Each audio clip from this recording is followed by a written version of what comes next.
మీరు వచ్చిందే పరీక్షల విధానం. మీకు కావాల్సిందే ఇది. ఎస్ 10% ఫస్ట్ వీక్లో అయిపోయింది. ఇంకా దాన్ని మీరు ఏ పేపర్ అన్నా ప్రాక్టీస్ చేసుకోండి, మొత్తంగా కూడా చేసుకోండి, వద్దనను. మీ ప్లానర్ అనేది ఇట్లా వెళ్ళిపోని అని. ఇక్కడ కూర్చున్న 90%కి ఉద్యోగాలు రాకపోతే నన్ను కాన్సన్ట్రేట్ చేయండి. ఎందుకంటే నేను ఇంట్లోనే చేసుకొని గ్రూప్ మొత్తం సిలబస్ నాకు ఎవడు కోచింగ్ ఇవ్వలే. ఇట్లనే కూర్చొని 4 పేపర్లు ఉన్నాయిరా బాబు జిఎస్లు అని అన్నాడు. చెప్తే 6 ఉన్నాయి అన్నారు. లేవు, పాత ఏబిపిఎస్సి 4కి 38.5. 5వ ప్రశ్న ఇక్కడో వేస్తాడు.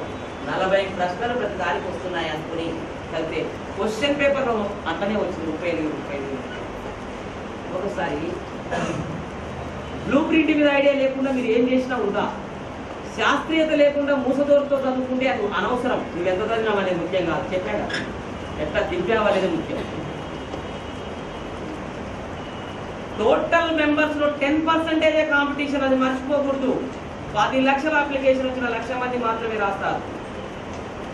గట్టి పోటీతో 10,000 మందితో ఉంటుందన్న ఐడియాస్ వస్తుంది. అత్యంత భీకరంగా పోరాడాల్సిన బాధ్యత మీరు. Only the 10%. ఆ 10% ఎదుర్కొన్నారంటే వీరులు మీరే.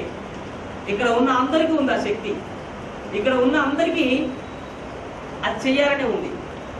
తెలంగాణ రాష్ట్ర చరిత్రలో అత్యధిక మంది కోచింగ్లు తీసుకుంటున్న సంవత్సరంగా దీన్ని గుర్తించారు. ఇలాంటి మన కరీంనగర్లో ఒక మనిషిని పంపించారు. కరీంనగర్లో కోచింగ్ సెంటర్ చాలా టాప్ అని, మన దగ్గర వర్క్ చేసిన లెక్చరర్ ఏం చెప్తున్నారో కనుక్కొని రారా అని పంపించారు. మా తమ్ముడు బంగారు తెలంగాణ అని ప్రణాళిక సంఘం వారు ఒక పుస్తకాన్ని రిలీజ్ చేసి మీకు తెలుసు.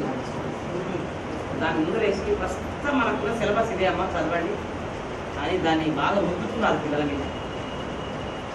అది అక్కడ చదువుతున్న గొప్పతనం. అయ్యో అది చదివితే రాదంటే మీరు ఏ పుస్తకం చదివినా 10% వస్తాయమ్మా. మీకు తెలుసు అది. మీరు ఏ పనికి మాలిన విజేత కాంపిటీషన్ ఉద్యోగ సోపానం అనే పుస్తకాలు పట్టుకున్నా 10% కామన్గా కవర్ అవుతాయి. అంత మాత్రం ఉద్యోగం వచ్చినట్టు కాదు, అంత మాత్రం మీరు రాసినట్టు కాదు. ఓకే, మరి ఈ విధంగా పరీక్షల విధానంలో గట్టి ఆలోచన ఉంటే విజయం సిద్ధిస్తుంది. ఇక ఒక 5 నిమిషాలు రిలాక్స్. ఓకే, మరి పేపర్లు పట్టుకొని వస్తాను. మరి అందరికి ప్లేసెస్ అడ్జస్ట్ అయినాయా? ఇక్కడే రాస్తారు అందరు. ఇంకా ఉన్నారు.